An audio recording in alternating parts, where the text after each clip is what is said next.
This past weekend, a woman from North Texas named Heather Holland, who happened to be a second grade teacher in North Texas, passed away after complications from the flu.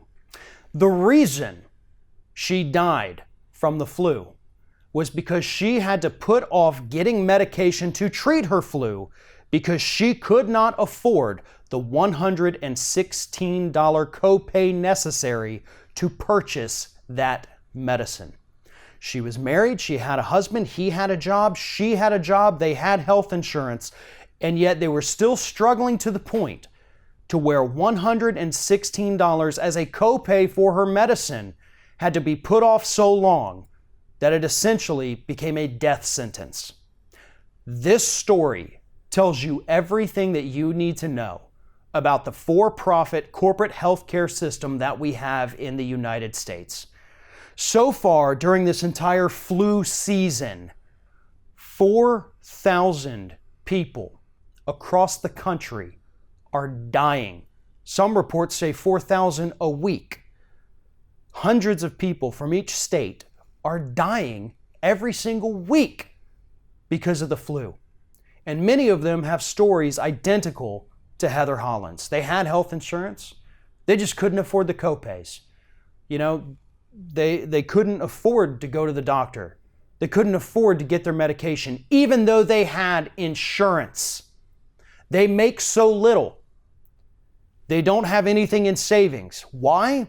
Not because they're bad with money, but because their jobs don't pay them enough to do that. Because rent goes up, because the cost of groceries go up, the cost of living in general goes up, so they can't save, so that they can't prepare for a medical emergency. And now this woman is dead. Now a school full of little children has to come to terms with the fact that this woman that taught them every single day, the woman they would see passing them in the hallways, is dead from the flu because of the for-profit healthcare system here in the United States.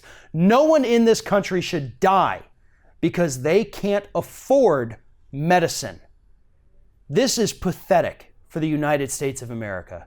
This story and every other identical story in this country needs to be spotlighted. It needs to be highlighted. These need to go and be read on the floor of the House and the Senate and delivered to the President of the United States, even though we know for a fact he won't read them because they'd be too long. But everybody needs to understand these stories. This was not a failure of Heather Holland. This was not because we're not containing the flu. This is because our economy is so rigged in favor of the rich, rigged in favor of corporations, that $116 for a person who has a job and is married to somebody who has a job still can't afford the medication they need so that they don't die from the flu.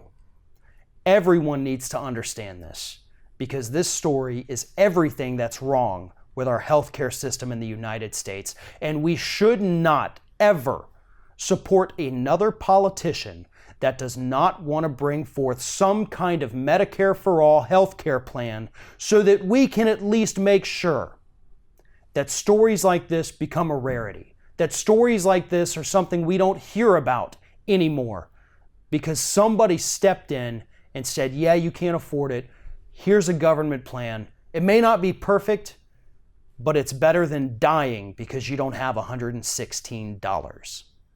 If you're thinking about subscribing to our channel, I strongly encourage you to do that. But if you're not thinking about subscribing, I would encourage you to start thinking about it, and then once you're thinking about it, actually go and do it. You can see the subscribe button right there on the screen, or if you're watching on a different platform, go to youtube.com/theringofFire.